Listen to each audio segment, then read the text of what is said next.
Bonjour à tous, aujourd'hui je voulais parler de ce que l'on appelle l'astrologie karmique et cette astrologie a-t-elle un lien véritable avec ce que l'on enseigne en Inde, c'est-à-dire véritablement que ce mot de karma vient évidemment du sanskrit. Alors déjà je voudrais parler de cette étymologie, de cette origine. Que veut dire karma?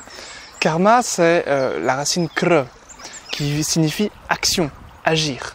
Quand on parle de Kriya Yoga, c'est l'action portée vers l'intérieur. Quand on parle de Karma Yoga, c'est l'action portée vers l'extérieur. En fait, cette idée, c'est que karma est un des mots les plus mal compris avec yoga, par exemple, avec bien sûr dharma, enfin plein d'autres mots sanscrits que les occidentaux ont dénaturé, ont déformé. Alors, le karma, c'est l'idée effectivement de loi de cause à effet. Il y a différents types de karma et aujourd'hui je voulais parler donc de l'astrologie dite karmique. Aujourd'hui en Occident, depuis le XXe siècle, on a ce qu'on appelle l'astrologie karmique qui nous révèle des choses sur nos vies antérieures, des choses sur nos enjeux majeurs qui viennent du passé et qui se répètent, des schémas répétitifs, des cycles comme ça qui se répètent parce qu'on n'a pas su transcender ce karma, transcender ces cycles. L'idée c'est que ça vient d'Amérique, ça vient de Californie. En fait, l'astrologie indienne ne s'intéresse absolument pas à ce qui est passé, à ce qui est antérieur. D'ailleurs, on parle plutôt d'état antérieur de l'être que de vie antérieure, parce qu'on peut très bien avoir été une plante, un animal, etc. C'est ce qu'on retrouve dans l'hindouisme, c'est ce qu'on retrouve de manière encore plus radicale dans le bouddhisme. C'est-à-dire que selon le niveau de vibration, on ne se réincarne pas forcément en humain. Donc ça, c'est quand même quelque chose qui est oublié, qui est fondamental. Ensuite, l'idée c'est que en Inde, on considère que le thème natal, c'est déjà la résultante de tous ces états antérieurs de l'être. Et que ça ne sert à rien d'aller travailler sur nos vies antérieures puisque la résultante est déjà là. Donc en travaillant sur notre thème actuel, c'est-à-dire tout simplement sur notre vie présente, qui est la résultante de nos vies antérieures, de nos états antérieurs de l'être, et sur notre futur, c'est-à-dire qu'en construisant notre présent, en travaillant sur notre présent, je vais y arriver, on construit notre futur. Et c'est véritablement ça qui est important, qui est majeur à saisir. Pour les Indiens, il y a le côté concret des choses, les domaines de l'existence, et il y a le côté spirituel. C'est-à-dire qu'on ne s'intéresse pas du tout à ce qui est entre deux, c'est-à-dire au psychique. Et les Occidentaux, eux, ce sont les experts du monde de la psychologie, de la psyché. Ça vient, on va dire, de la mode depuis Freud, depuis Jung, voilà. Et c'est vraiment cette idée qu'on va venir approfondir, on va venir creuser Manas. Manas, c'est ce qu'en sanskrit, c'est vraiment cette idée de mental, cette idée de pensée, mais c'est également les émotions et les sens. Et en travaillant Manas, on va creuser un petit peu, c'est un puits sans fond, hein.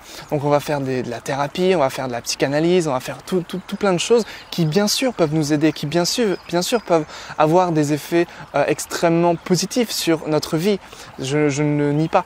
Simplement, ce n'est pas du tout le but de l'astrologie indienne, c'est-à-dire que l'astrologie indienne et la philosophie indienne et la spiritualité indienne justement a ce but de spiritualité. C'est-à-dire que pour les Indiens, je vais changer de bras, pour les Indiens, on ne se préoccupe pas de ce qui est illusoire. Et ce qui est illusoire, c'est ce qui a un rapport avec Manas. Manas, c'est véritablement la psyché, le mental, etc.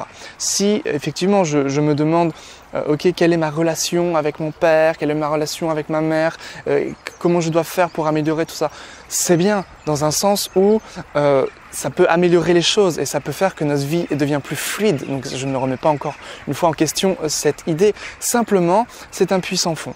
On va travailler sur les rêves, on va travailler sur toutes ces choses-là qui ne vont finalement pas nous aider tant que ça. C'est-à-dire que en travaillant sur la psyché, on met des lunettes. Nous avons des lunettes noires de manière générale, nous voyons la vie un petit peu en broie du noir, c'est facile. Hein. Vous n'avez mal nulle part, on ne se préoccupe pas de notre corps. On a mal quelque part, on se préoccupe totalement de notre corps et de l'endroit où on a mal et on va se plaindre. Alors que, donc, Ce qui prouve bien qu'on a beaucoup plus de facilité à se plaindre que à avoir de la gratitude pour ce qui nous est naturellement acquis, en fait, donné. Et c'est vraiment cette idée que en travaillant non pas sur la psyché mais sur le spirituel, eh bien on peut transcender ces influences, en tout cas ce karma et du coup le thème natal. Et ça, c'est véritablement ce qu'on appelle l'astrologie karmique, c'est-à-dire pas ce qu'on fait aujourd'hui en Occident, mais véritablement ce qu'est l'astrologie de manière traditionnelle, telle qu'elle a été créée en Inde.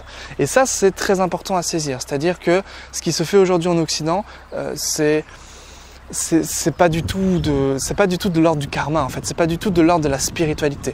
Les Occidentaux ont confondu vraiment le psychique et le spirituel. Et pour les Indiens, travailler sur le psychique, c'est travailler sur des illusions. Puisque vous connaissez peut-être un petit peu la spiritualité indienne, la philosophie indienne, l'idée que Maya, eh bien, c'est tout ce qui a un rapport avec ce qui est tout ce qui est karmique est de l'ordre de la Maya. Tout ce qui est du coup de l'ordre de la psyché est de l'ordre de la Maya. Donc en travaillant sur Maya, qui signifie l'illusion, eh bien on va justement pas franchement avancer. Le but, c'est vraiment de transcender ce karma.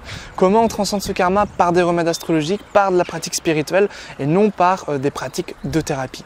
Disons que la pratique thérapeutique, c'est une première étape et non pas une fin en soi, comme on l'oublie souvent en Occident, mais c'est véritablement une première étape pour aller mieux, pour calmer un petit peu son esprit, pour faire un petit peu table rase. Mais encore une fois, le yoga, c'est l'arrêt des fluctuations incessantes du mental. Ça, c'est la définition du yoga.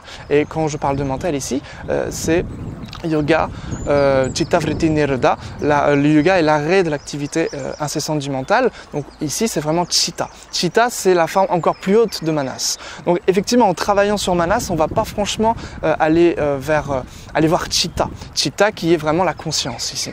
Donc si on doit arrêter les fluctuations du mental pour que la conscience puisse émerger, pour se fondre dans l'unité, retrouver sa nature entre guillemets divine et transcender son karma et les influences qui se passent dans nos vies, on va dire que le domaine thérapeutique, le domaine de la psyché n'a rien à faire là-dedans. C'est encore une fois une première étape qui, surtout en Occident, peut et sûrement est nécessaire puisqu'elle est là, mais en Inde, en tout cas, c'est pas du tout une fin en soi, c'est véritablement c'est une incompréhension en fait de la voie de la connaissance qui est une voie spirituelle avant tout. Et l'astrologie est une voie spirituelle, ce n'est pas une voie thérapeutique. Beaucoup de gens confondent un petit peu l'astrologue avec un psy.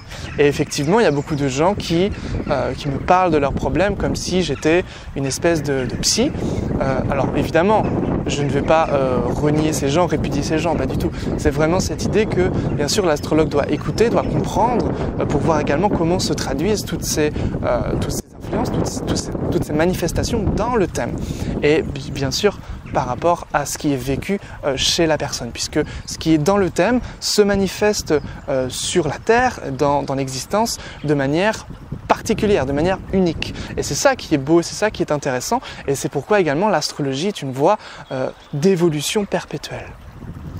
Voilà, écoutez, je crois que j'ai fait un petit peu le tour de cette question. Bien sûr, alors c'est un petit peu improvisé, donc il n'y a pas vraiment de fil conducteur.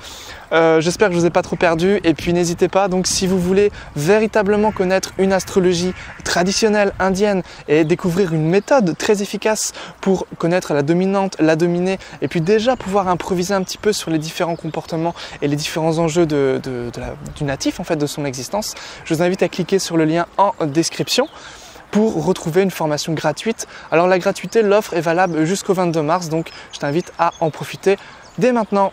Allez, ciao, bonne étude à toi!